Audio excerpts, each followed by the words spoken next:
It's funny when I sit here, I can see how crooked my glasses are because I always fall asleep with them on my face, so there ends up like it's a disproportionate. Right? I have like a yearly glasses budget because they always end up bending on my face. But when I'm in the other room, I don't necessarily see it as much when I'm looking in front of the camera. Anyway. I put Quentin's name on the video that's been getting so much traction that I can't look at. Because it's time to resolve it. Right? Not because his wife is a celestial goddess and every man in the world's been a pussy. Even Quentin, because of her father. Right? Not because, right? Sydney Sweeney and Mikey Madison are both so beautiful. Like the finest women in the world. Right? But because Quentin is a sadistic practitioner who doesn't understand what time it is. Right? He never respected my mind. And so now, I guess I just have to bury him in it constantly. Like, I don't really know like what else to do. I have no money, I have no resources, I don't feel comfortable going to work because he's going to start being evil to me. Right? Because he knows he has to give up the women. Like, you understand? That's what I tell my therapist every week. It's like, it's not that easy. It's not so easy as to say, oh, just pick up the pieces and start over. If there is a person exacting sadistic evil upon you around a set of circumstances that everyone around him needs to occur, and he can't allow it to occur, then it doesn't matter if I go back to work.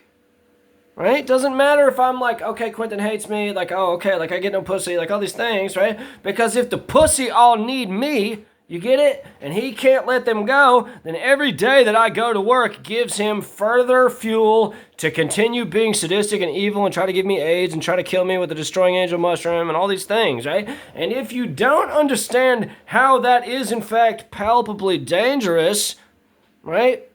You just give me a call and say, I want you to do everything to me. Right? And so the reality with that, right, is that we have created such a hardcore condition psychologically is that everything that I do to anyone else is going to go straight to him as a result of his campaign. Right? That the day, right, that he let me believe that he was like trying to give me AIDS with black magic, right? I was trying to remote view Trey, right? Like that's another point worth mentioning. That I wanted to give Trey a taste. And so what do I have to say about giving Trey a taste? Who's doing 9 days of the Sphere in a few months. 2 years to the day since the canceling of the movie critic. Right? That I can create a feedback loop in his brain. Anyone's brain.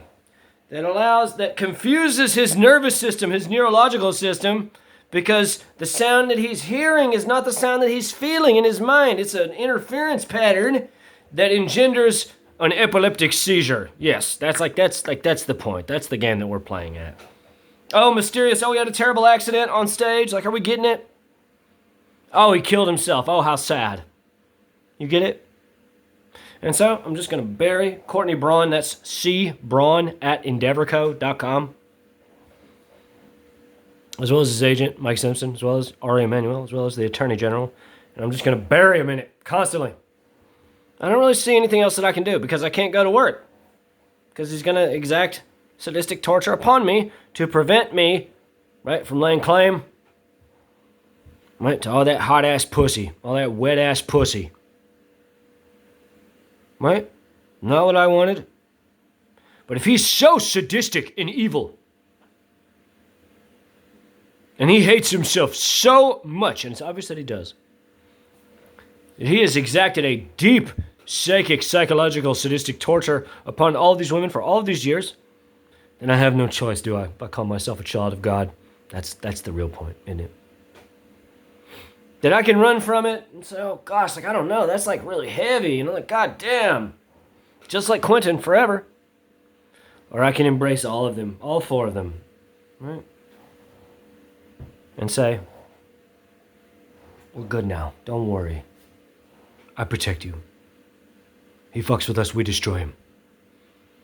Right? And he could be a creep who beats it in the other room. And when I made all those jokes, I didn't understand. That's like what I'll say. And I feel really guilty about that.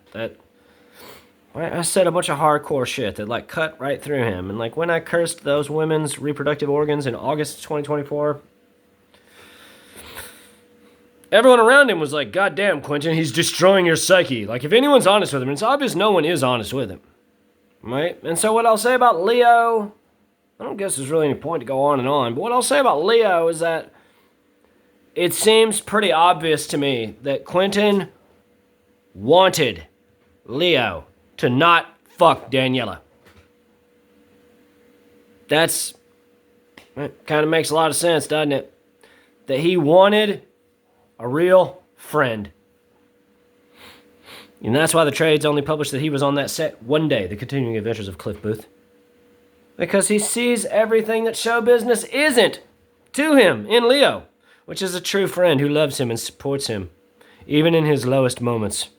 That he wanted to send Daniela to Leo's trailer and have Leo say, I think you need to go. I think you need to, go be good to your husband. And then go to Quentin and say, what's going on, with your marriage? Why she came to my trailer? What is this about? But Leo, being a 12-year-old, in his mind, she's a little older than I like. She's so fine. I fucked that bitch. You get it? I mean, this is disgusting immaturity. Disgusting. You could be a sexual freak. You could be sexually liberated and say I share my wife with everyone because I'm fucking cool. But if you only do it out of necessity because you're actually deeply ill, that's not cool, is it? In fact, that's repressed and kind of sad. And so everyone who indulges him, right, you all indulge disgusting black magic sexual repression.